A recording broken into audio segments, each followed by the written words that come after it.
We're here again. It's the 22nd of October 2011 and our 2011 England Athletics Volunteer Awards and Hall of Fame are just an hour away. It doesn't seem 12 months since we were here last year to recognise the efforts of the countless volunteers up and down the land who make our sport so great. And of course it's particularly significant this year in that we are less than 12 months from the London 2012 Olympics and Paralympic Games. So it's a particularly exciting evening. We're also celebrating the role of the English coach tonight. We've got 200 plus coaches who are part of our National Coach Development Programme here to join us as our guests. They've had a conference here this weekend. So we've got all sorts of things planned for the evening, including of course our class of 2011, our Hall of Fame inductees. Of the fourth year we'll induct some of the greatest names that have graced the athletics tracks of England. I'd like to welcome onto the stage John Graves, the Executive Chair of England Athletics, to formally open this evening's proceedings.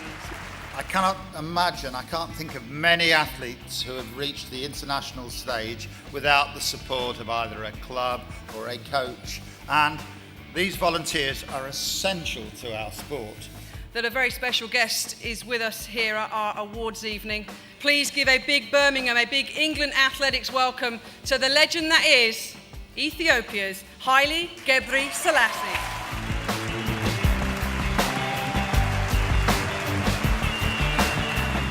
Of course, I think sometimes, just a big mistake, always, I heard, from some athletes, some athletes side, they said, how did you come, such a wonderful athlete, just by myself, working hard and blah, blah, blah.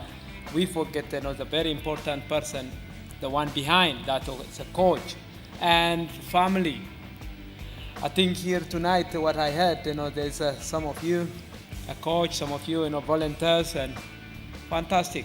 One of the special things, the organization. Every race, you go, wherever, great run, UK Athletics,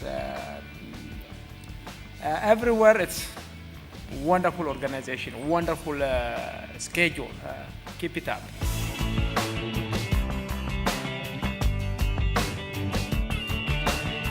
And the winner is, congratulations, Catherine Foy.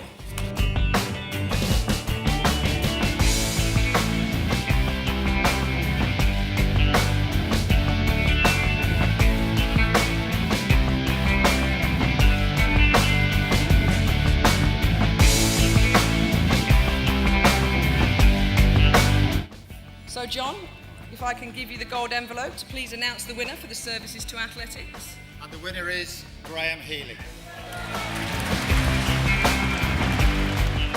Okay, the second part of our evening tonight is the England Athletics Hall of Fame. Ladies and gentlemen, please welcome on stage Derek Ibbotson.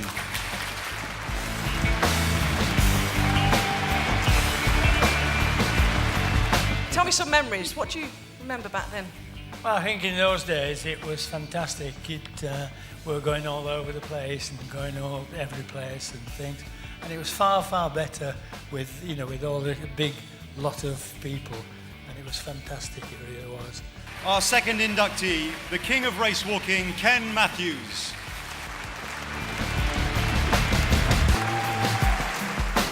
And finally, on the VT there, just as the commentator said, Ken Matthews is looking a little bit tired, you blew a kiss to the crowd. You must have been, you were as fresh as a daisy, weren't you, Ken? I did it before even Steve Ovett was born. Please welcome on stage Sam's grandson, Brian Merchant. Just a history of success, and he was an inspiration to me. Unfortunately, our next inductee could not be with us this evening, but we did manage to catch up with him before tonight to make our formal presentation to him, and it's on this VT. It's a great pleasure to present Bruce with this award for induction into England Athletics Hall of Fame for all those years of putting up with me and coaching me, and many others as well. Thanks, Daniel. Please welcome on stage the wonderful Jean Pickering. But can I take the time to say thank you to everybody that's helped me? I mean, I've been so lucky all my life, and this last 20 years I've had so much support from so many people. Mike Smith.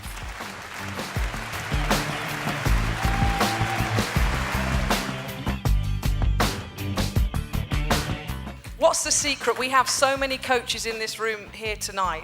If you were to give one word of advice, Mike, over all the years, with all the athletes, with all the success, what would it be to any coach, let alone the new coaches? Never give up with them. Never believe that they can't do it. Please welcome on stage the amazing Dorothy Hyman. Look at them think they weren't running as fast as I was all those years ago. Well, sometimes you do, particularly locally, and you look at the Yorkshire Championships, and I'm amazed with the facilities and the tracks that the times aren't better, and I sometimes think, oh, I think I could make the team if I was running today. Please welcome on stage the majestic Kathy Cook. One highlight from that wonderful career. Well, the Los Angeles Games was obviously very special, and I did feel I was at my peak of my fitness. Ladies and gentlemen, please welcome on stage the delightful Denise Lewis. Absolutely, I should have been sponsored by Luca Tape.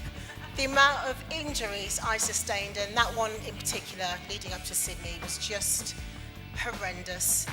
Sadly, our final inductees into the class of 2011 can no longer be with us, but we would like to combine these inductions and invite England Athletics Hall of Fame panel members Mel Watman and George Bunner to accept the induction award on their behalf, please. So no one in the history of British athletics made such a significant and diverse contribution to race walking than Harold Whitlock, as a competitor, coach, judge and official. Whitlock's career was as long as it was distinguished, and he was also a magnificent and always scrupulously fair competitor. He first came to prominence in 1931 with a second place at the National 50k Championships, and it was not until 1952, aged 48 years old, that he bowed out as an international, placing 11th in the Helsinki Olympics. Between 1933 and 1939, he won the National 50k title 6 times, completed a world 30-mile track record at the White City, and had the distinction of being the first to walk the 52 miles from London to Brighton in under 8 hours. Not only was he successful as an athlete, as a coach, he advised Don Thompson, the 1960 Olympic 50k champion. As a judge, he was chief judge at the Rome Olympics, and as an official, he was chairman of the IAAF Walks Commission for many years and president of the Race Walking Association from 1955 to 1956. He remained a prominent and respected figure in race walking circles for the rest of his life. He died aged 82. Tommy Hampson, the son of a middle distance runner with Herne Hill Harriers, was no great shakes as a teenage half-miler, only just bettering 2:10 at the 1926 Public School Championships, while in 1929, the final year at Oxford, he was a poor last in the inter-varsity match with a time outside 2 minutes. Luckily, he came in as a reserve for the Oxford and Cambridge Tour of North America that summer, for during the trip he blossomed forth with victories in 1:57.6 and 1:56.0. His newfound authority was evident when in 1930 he made a successful 3A's Championships debut by winning in an English native record of 1:53.2. Later that summer he sailed for Canada for the first British Empire Games in Hamilton, where a fabulous finishing sprint carried him to the tape fully 20 yards clear in 1:52.4, the fastest time in the world that year. He successfully attained the 800-meter crown at the 1932 Olympics and was hailed by the American world record breaker Ben Eastman as the greatest middle distance man the world has ever seen. After he retired, he maintained a keen interest in athletics for the rest of his life. He was among the first 10 senior 3A's coaches to be appointed and was a press steward at the London Olympics of 1948. But I would like to finish things off by inviting Brendan Foster and the England Athletics Chairman John Graves to join me on stage for a special presentation to end proceedings. Please welcome on stage the amazing Anne Packer. I think it's only as you get older, really, that you appreciate that a lot of great athletes don't win gold. And I was lucky to be one of the few that did. Thanks ever so much, ladies and gents. We do hope you've enjoyed the evening, and yeah, it's good night from me. And it's good night from Kath. Thank you very much. Sometime before the sun comes up. I'd like to thank our sponsors, Sunwise Athletics Weekly, Sweatshop and Sport England, who make this evening so special.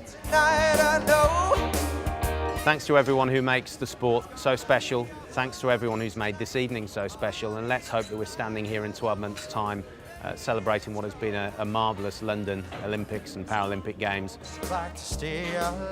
And let's hope that we've celebrated lots of gold, silver and bronze medals on the track, in the field, on the road, as a tribute to the countless volunteers who have put all the hard work in to ensure those athletes can succeed on the senior stage. Well, this night is gonna last forever.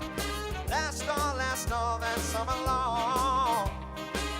Sometime before the sun comes up, the radio